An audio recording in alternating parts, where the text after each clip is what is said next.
What's up? Peace and love. My name is Shingo too. I'm an artist slash activist. My basic education is electrical engineering and computer science from Cal Berkeley. I'm just a civilian independent researcher. And here's my friend. Hi, my name is CIMONE Kamei. I practice, Oriental medicine and holistic. I take care of many patients by taking care of their natural immunity. And your trade is in acupuncture as well. Yes, doctor of acupuncture. Yes. So, Shimon, we've had a lot of great responses from our last video from people all around the world and friends and family. And what have you heard from your colleagues? Well, first of all, I think they got a lot of positive, good things to say about it. So, they were pretty much encouraged with many things. It's pretty good. I thought it's really great. Yeah, because all we're doing is actually throwing out concepts out there and for people to visualize maybe a different way to look at something, wouldn't you say? I would say so. Yeah, and then a lot of people who want to doubt, like our particular narrative, I definitely encourage you to understand that, it's my intention to reveal to you what's been helpful to me to understand and conceptualize the scope of what's going on. And then especially my friend, he's coming from decades of clinical experience that has actually helped real patients in real lives, and also the teachings of your teachers and masters as well. Right. That's a wealth of knowledge right there. I would say right? so. It's just a different paradigm. Right. Can you touch on a little bit about that? What this holistic medicine is all about for people who think that it's not scientific? Well, I think it's really the way you see it, and a lot of things are not measurable in terms of scientific, ways of measuring things using the scientific like you can't device. Quantify everything. Right, you can't really quantify it, but the result is significant. People get better. And it's not about suppressing symptoms. Obviously, it's about taking care of your core health in terms of getting the full function back, rather than pointing out to few isolated patterns of condition and try to suppress on each one. Yeah, we're actually here to take care of the whole ground up situation. So when you're able to do that right, you're gonna have really noticeable result. Yeah, but you actually clinically look at blood quality. Oh yeah, that kind of stuff. Yes. You actually use a lot of technology to look at what is happening on that molecular level, right? Right. And the one thing I learned recently was that it takes only under a minute for your blood to get pumped out from your heart back to where it started. So that's pretty amazing. Oh yeah. Right. Right. The blood gets pumped through. Yeah. Like the distance of the Earth to go around 1.5 times. Thousands of gallons per day circulates your body. Yeah, and then all the added, blood vessels and capillaries, it actually wraps around the Earth from one human being. Right. The invisible capillaries, the ones you cannot see, is consists of maybe 99% of your veins and arteries. Tiny capillaries are that. So many things are going on inside of your blood. Right. From delivering these energies and nutrients to each individual cell, right? And then when it makes a U-turn, and then in between the arteries and the veins, and a lot of things that are breaking down in that space, yeah? Right. You want to talk about that real quick? Yeah. Well, so at that level, capillary level, there's many things that you can't still see. Right. People think that you're actually we have developed the great resolution. Great resolution microscope to see the endings of the capillary. Right. But a lot of times you can't grasp on what's exactly how is it going. There's no actual loop. Right. For some places in the body, yes, you can see it, but you can't see the whole thing. Right. So a lot of mysteries still yet. Yeah, because it is trillions of cells simultaneous cleansing and rejuvenating and regenerating that keeps us alive, essentially. That's exactly right. Yeah. So in that spirit, I want to kind of move on to basically share what I learned. So, you know what I mean? Like last few weeks, I really kind of, after putting out the very general infographics, I kind of went back to all of the studies that test my theory, so to speak, Yes. even conceptually, and then a lot of actual data really started jumping out at me because I started to learn how to read the graphs first of all, because truth be told, a lot of these graphs have like log base 10s and exponentials that aren't like very intuitive to the normal person, because what appears to be very closely related might be like 100 times, 1,000 times difference in actual numbers.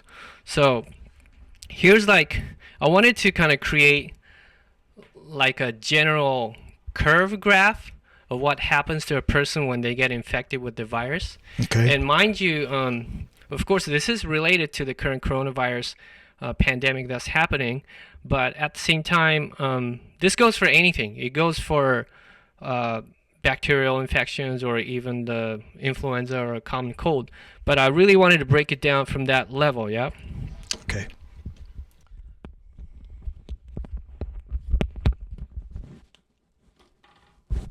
So where do we start? Let's just draw a line. So this is timeline, yeah? And let's just say that a certain amount of virus enters your body, and that could be, they usually measure like how many viruses per milliliter. So let's just say X per milliliter, right? So you get infected here. Let's just say this is 0, And then what we've actually learned from many of these studies is that, so this is kind of key because it's almost the reason why we're in such a panic, in that a lot of people can carry viruses without exhibiting symptoms, or you can be pre-symptomatic. You can carry the virus for up to a week before you show any symptoms. Therefore, that's why we're very leery of just running into strangers or even friends and family, right? Right. So, but in nature, what is happening, and through collected data of actual patients of the coronavirus COVID-19 this year, right, from all these studies around Europe, we're starting to see, right, that people have increased, so let's just say this is the viral production curve, right? So this is the onset of symptoms, right? So this is very relative. It just says onset of symptoms. Some people can have like something really mild or nothing at all, right? But the big issue is that people can actually have a lot of viruses, up to 1 million per milliliter, even if you don't get sick, so that's like a significant amount, which is 1 million per milliliter of sample taken from your throat. So is this referring to the viral load? Yes. Okay. So the viral load basically increases and eventually decreases because, eventually it becomes, quote, inactivated for people who show no symptoms, right? So based on your infectious curve, this is day 0. Right. Right? But based on most medical purposes, they think the onset of symptom is basically day 0. Mm-hmm. And this is like T minus, minus 7, minus 5, they look at this as incubation. Mm-hmm. But incubation of the symptom. Right. And truth be told, right, the virus is, it might follow different curves and whatnot, but truth be told, your body is still producing significant amounts of the virus, even if you don't get, quote, sick, as in if you don't show any symptoms.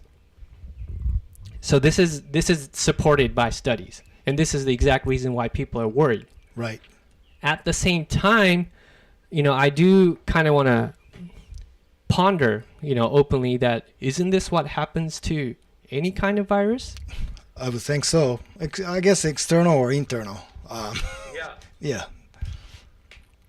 So as a response to it, even if it started here, it is your body that ends up producing millions, if not trillions, of viruses to get up to reach this viral load, isn't it? That's correct. Yeah, because once it, quote, infects your cells, it's your cells that become the virus factory machine. And then you also have all of these mechanisms that try to monitor the growth of the virus. That's right. Right? This can happen to anybody at any given time, not just this year, a year before that, right. And decades before that. This is what is only natural, right? So, but while the virus is rising, right, you always have a kind of like a, like a slow curve of your antibody production. You have different types of antibodies, IgGs and et cetera, but the important thing is these are very specific to the particular virus, right? Very specific, very reacting. All this stuff can happen without you ever even realizing, right? But somehow, if the body decides to cleanse itself, and I think there could be markers inside your blood, or it could be any other relevant signals that your body have been accumulating in terms of toxins, right? And then your body might decide, or chemically automatically triggers a fever, right? Some people cannot have a symptom, or some people can have a symptom, so it's going to be kind of like that, right? So symptom curve, right? But if you look at this curve, at least it's kind of important to know that these are staggered timing, right? First you get the viral production, and then your body will create the antibodies, and then while that is happening, maybe the symptoms are kind of like that. It's never exactly like switch on and off. These are chemical, molecular reactions that happen. Mm-hmm. But, eventually, if the body decides there's enough signals to trigger a symptom, then it's just going to do it. Is it not? Yes. Right? During the creation of the antibodies, there are plenty of, immune responses that react to the virus, right? And then, a lot of white blood cells, interleukins, they're called cytokines, but they're also called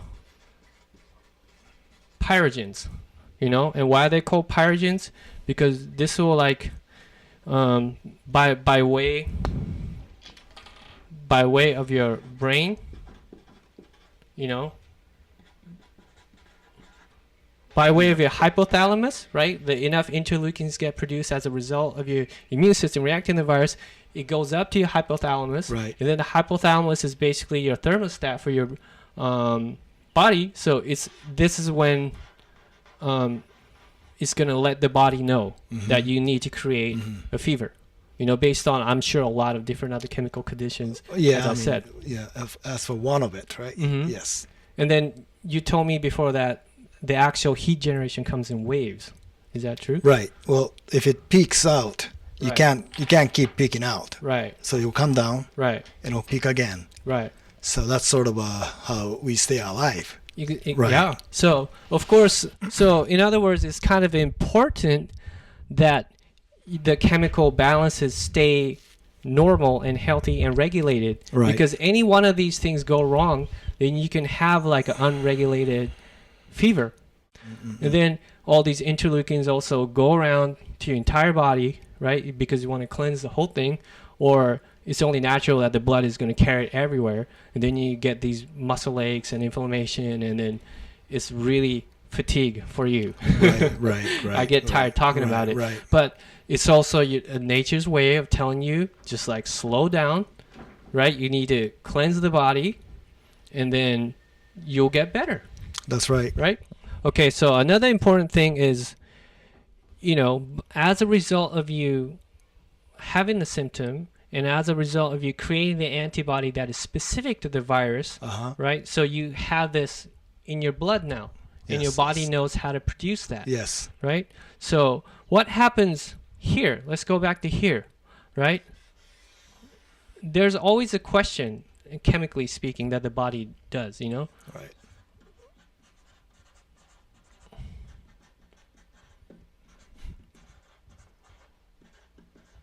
So it's going to ask, you know, do I know this virus? You know? Yes or no. And if it doesn't, obviously the virus is going to take the opportunity. It's going to be opportunistic for it to proliferate in your body, right? Right. Therefore, it triggers this curve. Right. And again, mind you, this can happen without you ever knowing, right? And then as a result of this, right, you taking up to weeks to develop, right, because it all comes later. It takes some time for you to develop an antibody. Then it's going to eventually circle back to here. Do I know this virus? Yes, I know this virus because I have an antibody specific to this virus. So therefore, this is probably not going to happen.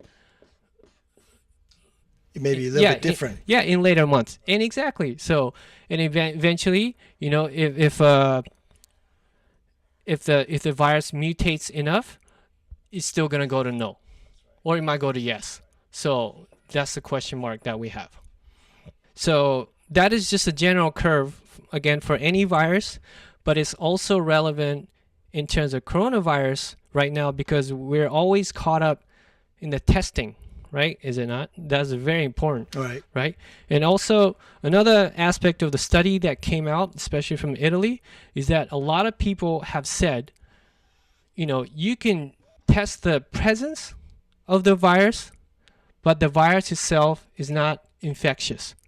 So, and I'll talk about that in a minute. But so in a way, while the virus's infectivity goes down, you're still going to have plenty of virus present in your body where you're still going to test positive, but you're not necessarily infectious. So you're kind of creating a lot of blind spots in the test. And so my personal opinion is that if the test is not combined with a clinical diagnosis, you know, that is specific to the disease, like a test is a good marker because technically, right, even though it's susceptible to a lot of issues, technically it's supposed to identify exactly what the virus is present in your body.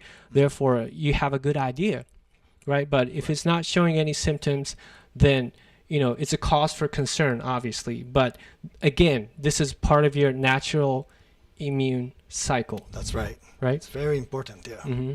Okay, so in terms of this pandemic that's going on right now, because of this increased activity in your immune system, it's triggering a secondary infection or secondary inflammation, you know, or some kind of an allergic thing.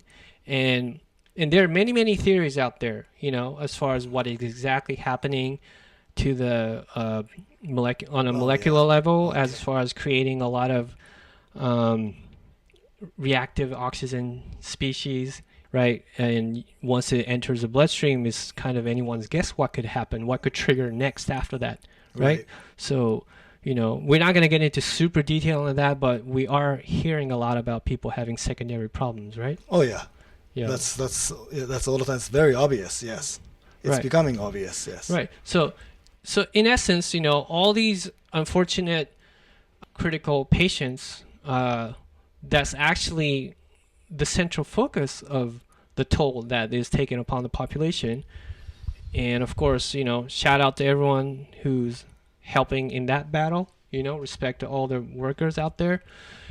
Or trying to get to the bottom of it, you know, but this is really essentially, you know, what is happening in terms of the front lines, is it not? Right? Because by and large, 90% of the people, no matter how steep this curve is, no symptom, some symptom, mild symptom, severe pneumonia, but not necessarily getting, you know, into the ER, right? Or ICU. I'm sorry. But honestly, the question really should be here, what is taking place, you know? But a lot of times I think the media and our education gets caught up on, you know, here or here, what is happening, why are we asymptomatic? But up until here, this part is like normal. You know, I don't know if people are willing to accept that, but regardless of what the virus is, this part is just a normal reaction of the body Right. reacting to a viral species, Exactly. you know? And also that is a result of us living in a world full of bacteria and virus. And it's already a known fact that there's more viruses than any other living organism in this entire world. So we're living in a world of viruses, Right. right? And then there's, again, you know, based on our last presentation, we have talked about what is a virus. And we kind of deduced that because it's not self-replicating, it's not self-aware, most likely, that we called it a message. That's a good way to put it. But also, you know, in this everyday situation, in this everyday realm, what is it doing? What is it teaching us? And if you want to flip the paradigm, I almost want to say, instead of looking at it from, you know, okay, so actually let me go through this. Current medical data will show onset is 0. You probably peak in 4 to 7 days, you know, and then you probably get done with the disease in like a week or 2. And then you can actually have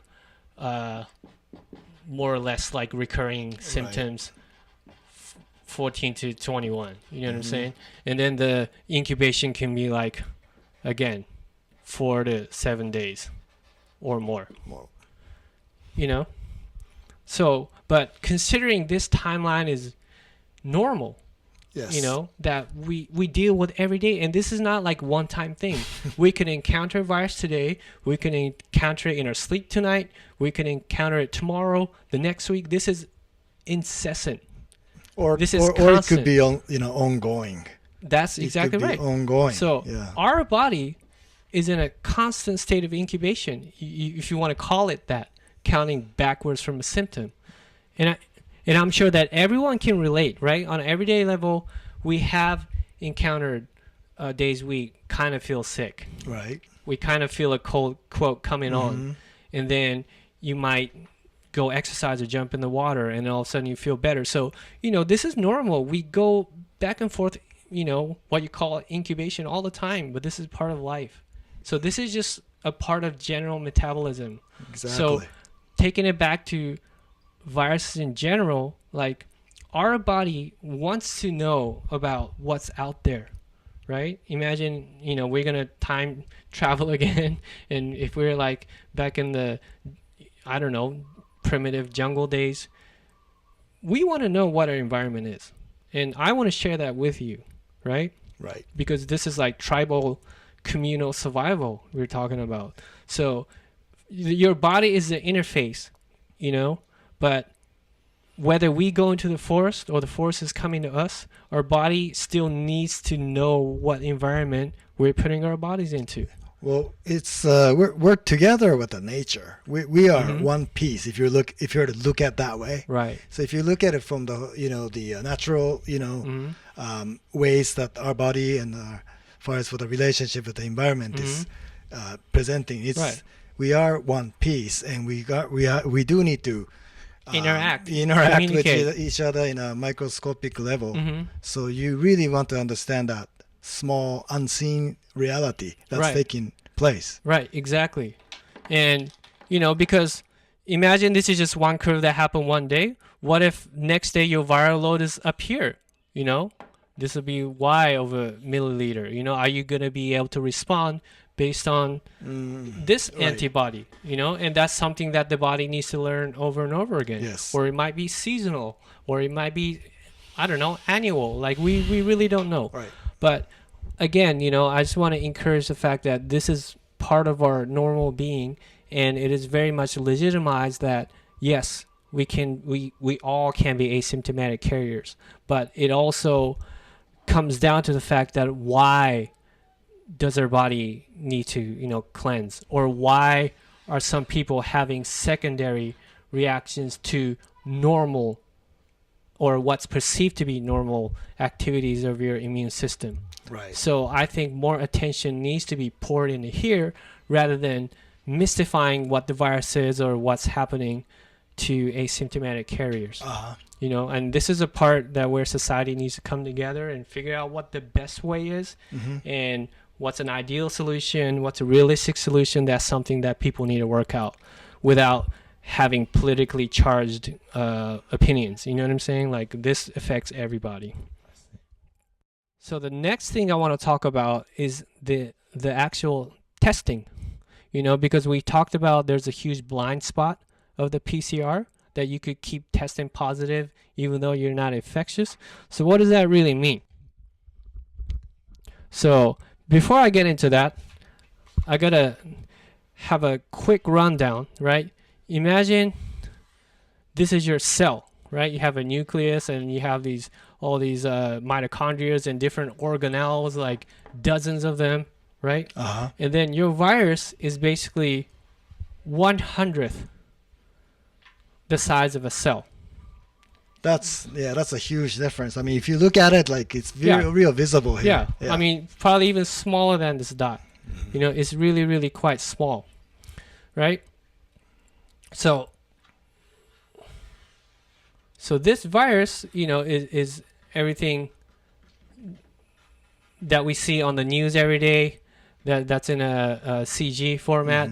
This is the virus with the crown and blah blah blah, and this is the actual bits and pieces of RNA that you're testing for, right?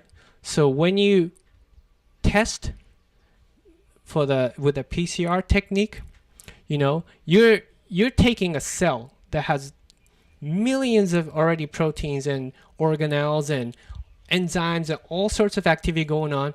You're taking like these tiny virus particles, and then you're looking for the inside of that, right? So what happens in these like test tubes is that, what you call lysing, you need to dissolve all of that, including the lipid membrane. And then, within the RNA, you're checking for 1 piece, 2 piece, you're checking if 2 pieces of the same virus exist. So you're looking for the viral matches, right? And then you use this technique called polymerase chain reaction, where you're doubling each time, where you cycle up all the way to 40. That will reach trillions, And then sometimes you check for the human, RNA's enzyme to make sure that it comes from a human cell. Right. So, so this is just the technology. So all PCR is doing, right, it's an RNA test. It is not a virus test in terms of, is it a whole virus? It is not checking for that. The only way you will know if it's a whole virus or not is if you take the same sample, right? Don't put it in the PCR, and then you would just put it in a cell line. Usually these are kidney cells or monkey cells or HeLa cells or what have you. You want to infect the virus with a cell line, and if it does propagate or multiply, you take it back to the PCR, and that's the only way the virus was still intact, right? It's called isolation. That is the only technique that you can do with a virus because it's so tiny. Then you make sure it multiplies. Okay. So, again, PCR is just an RNA test, and unless you do this, you're only testing for plus or minus. Right. Right? And also what is important is that the PCR test is designed to protect society, right? So it's already way biased so that you don't produce false negatives, what they call, right? So even if you have an infection, you don't want it to give any type of negative result. Right. So it's already geared towards amplifying any sort of remnant of a fragment of a RNA or a full-blown infection. It's all grouped together is my point. Right. I'm not challenging the validity of any type of test. I see your point. Yeah, right. But based on a lot of news, we already know that the sensitivity is very different. Even though it's highly sensitive in a way that it's going to be duplicated, there are a lot of things that can be too sensitive, right?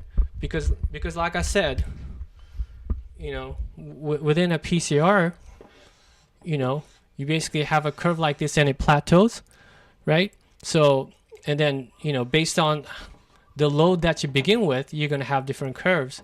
But more or less, like, people who do get sick, it's in the order of like 10 to the 6, which is about 1 million, But people who kind of like have like maybe like 10 to 100, you're still going to test positive up here by the time you cycle up to 40. So what I'm saying, my point is, there's still like 10,000 to 1 million order of difference that are going to be grouped together. People who have slight show or people who have a full-blown infection. Okay. And mind you, people who get like exponentially sick, they, this goes up to 7, 8, 9, 10, 11, which means they can have up to, trillions. It actually goes up and up and up and up because now the infection is like spread to your entire lung. I see. So, but this concept is kind of important, is that you got to remember, you can have a little bit of trace RNA or you can have a full-blown infection. You're still going to be grouped together as a positive test. When you're saying a little bit of a trace of RNA, yeah. Are you like referring to a particles of the RNA? Is that? Yeah, so it could have long been dissolved. It could have been an inactivated membrane, or it could have already been, it could have been out of the membrane, and this could be fragments. I see. Then fragments is, I guess you can consider it non-positive. Well, it's just a fragment. So imagine the lipid is a tortilla, and then the inside the viruses is like these tomatoes, and like you found a bit of tomato on the floor. Can you say it's a whole taco or burrito? No, right? No. But, that's a very important point. Yeah, but the body needs the membrane to enter your cell. I see. And so much, in fact, that one time I asked a scientist on Quora, that's my new favorite website. One scientist told me that his colleague found a SARS particle at a hotel in China, I think it was Shanghai, like months after the outbreak, on a carpet, that it actually tested positive for the PCR, but it sure didn't test for this test. It tested positive for this test. Yes. Because you're still going to amplify it. And it's just kind of amazing that RNA particles can last that long, even if it's on a fragment. Like, you found a shriveled tomato on the floor. Well, I'm sure it'll hang around there stick around for a long time. If you don't vacuum it, it's going to stay there. And it's going to have some mold grow on it. But that's how the body is, isn't it? Exactly. So your body is constantly creating solvents. Right. And then a lot of times we've also found out that coronaviruses cells like to bunch together. Kind of create like a super virus factory. Right. So the work is really cut out for your immune system to react to them while producing all these, cytokines and then a host of other defense mechanisms that we talked about, alarmins and the, all of the other universe of superstars of teams. It's just that whenever this happens, it's almost like what could have been a routine checkup, it turned into a full-blown 911 call, FBI, FEMA, knocking down on every single cell, and eventually setting fire to the whole neighborhood. And now it's all blocked off. Yeah, that's another way of looking at it. Yes, I could visualize that. Right. Yeah, because, and then we're also finding the reason that those cells were on alert was the fact that you already have other conditions that, whether you have heart disease or blood disease, or, any type of underlying situations. What do you think about that? Well, I'm sure it's going to affect that. No way you could say it doesn't affect the, the sprout out or how that, the onset is going to show. Right. Everything is, depending on the bottom line health condition, Yeah. far as for any sprout out. All right. So Can you talk more about the blood, especially? especially for far as for the blood, it's very important to keep the blood, I guess you call it running clean, Mm-hmm. or to keep your blood quality in optimal. Mm-hmm. That means keep your blood, like the plasma, the fluid around the Mhm. blood. That's what's Mhm. making the blood cell floating. Mhm. You want to keep it clean, Mhm. So make it's not sure as viscous, right? It's not not clogged Yeah, up. it's not clogged up. It's not bundled up, and Right. so it's circulating, right? Right. And at the same time, you want to get the blood cell, the red blood cell Mhm. quality to Mhm. be optimal too. Right. So it doesn't have so many toxins No. and because they could be kind of contaminated, right? When you have a lot of I guess if you want to use the term contaminated, you could translate it that way Yeah. too. But you could have the poor, quality blood Right. that's going to definitely Mhm. affect the entire Exactly. beingness of your whole thing, Right. whole body. Most times we're just caught up in superficial blood pressure or That's very superficial. Yeah, I mean it's one marker. Yeah, It's it very is important marker. Yes. Yeah, but what's causing the high blood pressure is more or Yes. less the root that we want Right. to get That's to. exactly where you really want to start focusing on why is it that it's causing the blood pressure Right. problem or thyroid problem or anything beyond Right. the symptoms. Right. So, I don't want to keep this presentation going forever, but one thing that I want to talk about is, so knowing all of this, what can we do? You know what I mean? And then one small example. Okay, I want to preface this by saying that so much of what's going on in the media is basically focusing on the science of disease, right? How can we focus more on the science of health? And in all honesty, like the less we have to depend on the medical system, those resources can be given towards people who need them or in emergency situations such as this. So it all makes sense to me to do that. And again, I'm not denying medicinal science. We all need surgery sometimes. We all need checkups. Anatomy is a wonderful thing to learn about. So we all can help each other, Yes. right?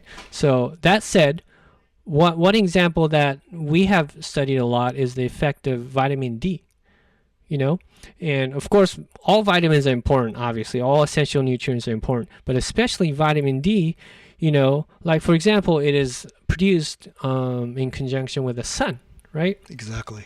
Right. So the sunlight is kind of like photosynthesis for your body. It is. Right? It is in a way. Yeah. Photosynthesis. I mean, yes. we can talk about that forever because even the way our mitochondria produces energy, it basically borrowed that mechanism from plants, right? Even though the oxygen, the carbon dioxide paradigm is flipped, it's still the same idea, right? So we still need the sun to survive. And one of the chemical mechanisms that support the fact is that sun produces what we call vitamin D. This molecule, right, is not necessarily a nutrient, but they're messengers that go in between the cells. And in this particular instance, we learned that the vitamin D, right, produced by, again, the sun and then your skin, right, will interact, with the immune system, all of these hosts of other cells, and produce AMPs, or antimicrobial peptides.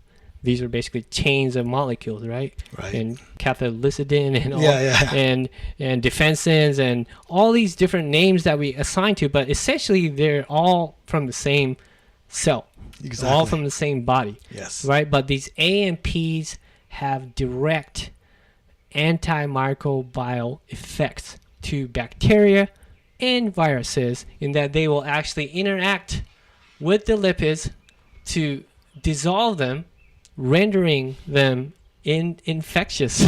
Yeah. You know what I mean? So maybe this part, the way the infectivity goes down, and they're checked by this method too, right? They Right. make sure that how effective it is.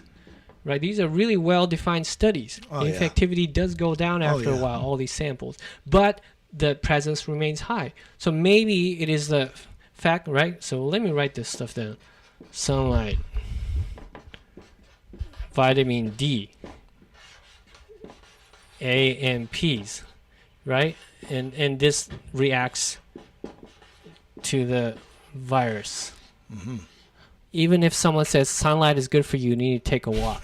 For engineering brains, like if somebody taught me, or we hear up to here, vitamin D is good for you, so go get some sun. But this piece of critical information, even if it's just in concept, hey, vitamin D produces antimicrobial peptides, and it directly is proven to work with the viruses. That's right. Come on, man. Like, we need to know about this. Yes. So how could people in the media and say, oh, yeah, get exercise and eat fresh herbs, but that's not going to do anything to the virus. So that is a big lie. Right. I'm sorry. That is a big lie. And if you know about it and you're not talking about it, I don't know, man. You can't put too much stock in that, because this is like essential along Very with essential, proper diet, right? And we've talked about the we've talked about the importance of maintaining your immune system, and this is from last time, right? Last episode, that it is a constant cycle, right? That we actually adapt and acquire, but it's more like, you want to learn. Your body wants to learn every single day, right? So this is a self-perpetuating cycle that we have to go through every single day over millions of years, whether it's through organic means or synthetic means, or people want to create certain antibodies artificially. That's on them in a way. But this should still be the emphasis, and we, by and large, we can do it. We have done it, and we can do it. So that should be the core of our message. I think so. And it's very important to get the best situation for your body to learn about. Okay. So this is another graph from last time, right? When we're constantly talking about us being in this low immune level discussion, our body is game to any kind of bad scenario. Exactly. And I just feel so disappointed by the fact that the bar set for us in modern day society is so low, is that as long as you don't die, everything is okay. That shouldn't be our way of thinking. No, it should not be.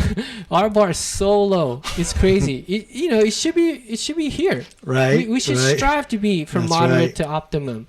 But the media wants us to stay down here. They don't want to necessarily encourage for us to get out of here and get into the moderate. We should be encouraging each other every day. So therefore, based on this idea, protecting each other and a loved one is not about avoiding exposure to the virus. That's almost like unrealistic. It's almost the fact that as long as we can curve this down naturally, and you get the added bonus that you're stronger because of that. If you're shielded from any type of exposure, you will never gain the natural immunity. And then in turn, you will always be dependent upon creating it artificially. Right? And even then, that is not guaranteed that it'll work forever, because the virus can mutate at any given time. Oh, yeah. Right? So theoretically, keep doing it. Right. Theoretically, you always have to create a virus.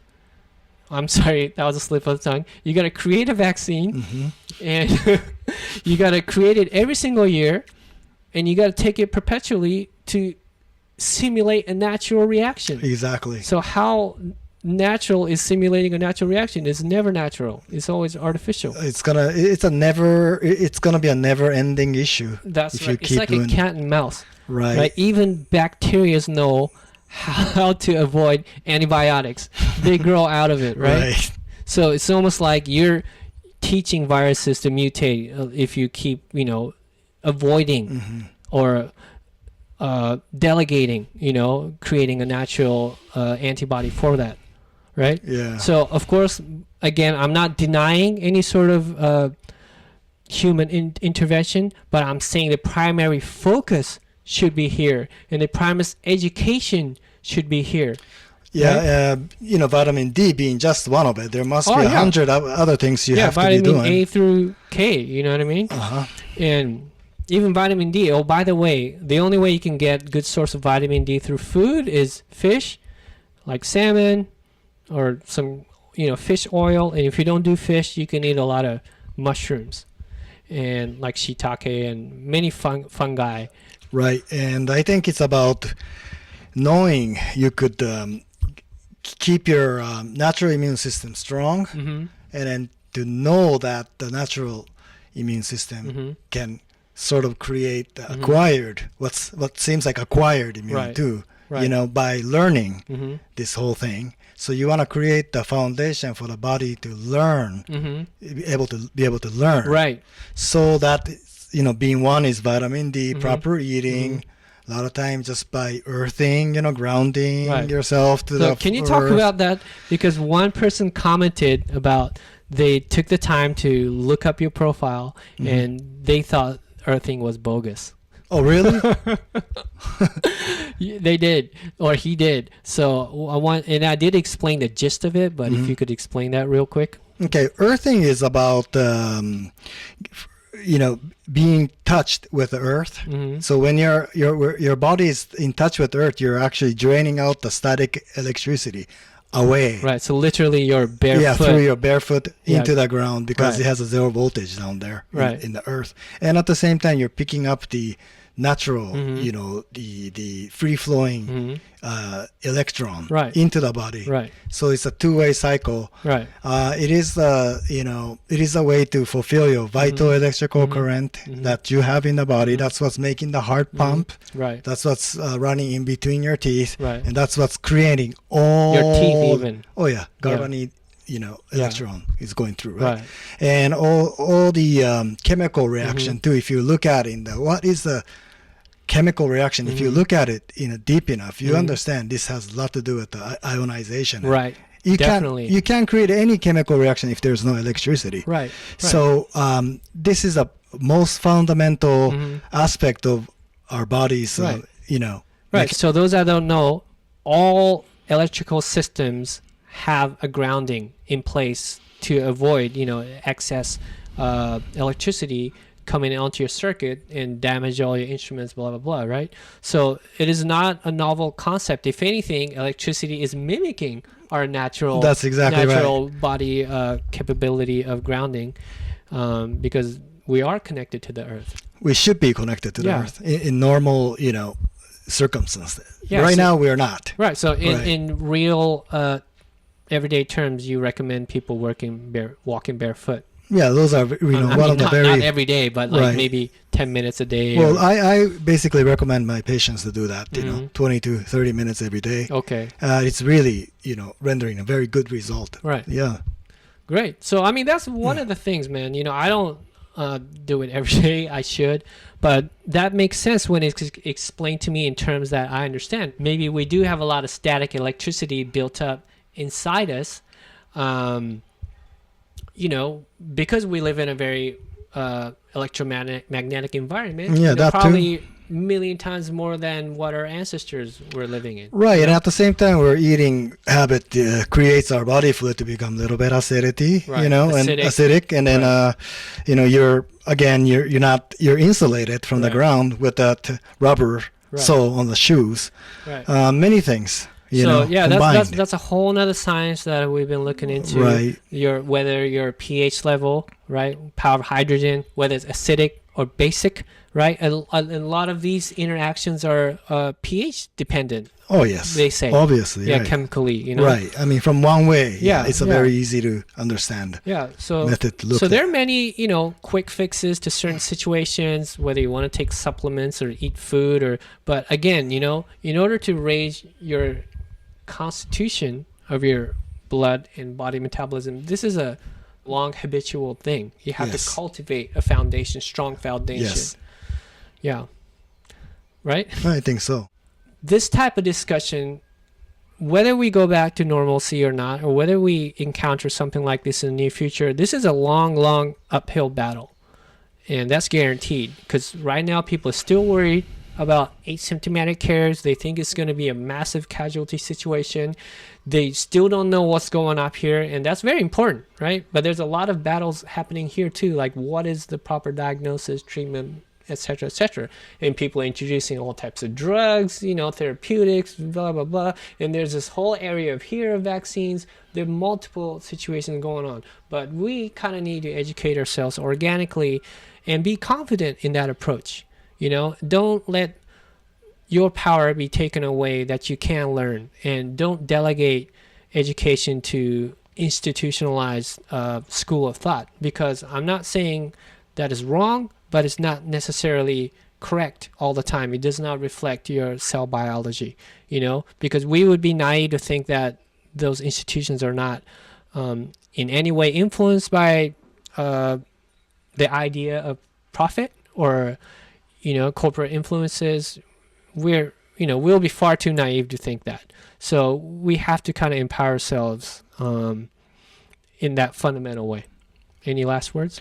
Well, all I can say is, why don't we work on getting the power back into your own hands by recognizing that natural, immunity, and understand that our body can, heal on its own. Right. And make sure we put that on the bottom of everything. Right. Then you start thinking about the next things. We're not here to talk about or deny anything. Right. Just We're not. Putting things, in perspective. Right. In perspective is what we're trying to do here. Right.